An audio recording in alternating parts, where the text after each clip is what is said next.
ছাত্র শিবির সভাপতি দেলোয়ার হোসেন সাইদি আজকে ওনাকে ঢাকার সিনিয়র জুডিশিয়াল ম্যাজিস্ট্রেট জনাব তৈয়বুল হাসানের আদালতে হাজির করা হয়েছিল। সেখানে হাজির করে রাষ্ট্রপক্ষ থেকে আমরা দুটা মামলায় 17 দিনের রিমান্ডের আবেদন করেছিলাম।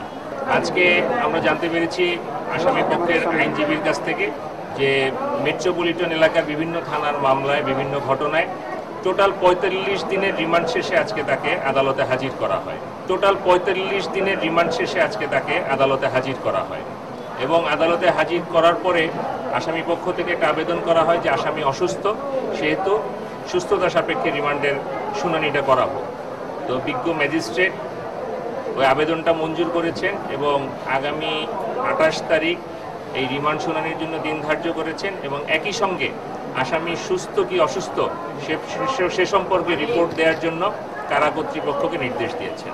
আমরা রাষ্ট্রপক্ষ থেকে বলেছি যেহেতু কারা কর্তৃপক্ষ আজকে আদালতে উপস্থিত করেছে, সে যেহেতু সুস্থ সেজন্যই তাকে পাঠানো হয়েছে। অসুস্থ থাকলে তো কারা কর্তৃপক্ষকে আজকে হাজির করতো না। সেটাই আমরা রাষ্ট্রপক্ষ থেকে বলেছি যে আসামি বর্তমানে সুস্থ আছে। ডাক্তারের রিপোর্ট পাওয়া ছাড়া এখন আমরা বলতে পারছি না যে সে অসুস্থ কি সুস্থ।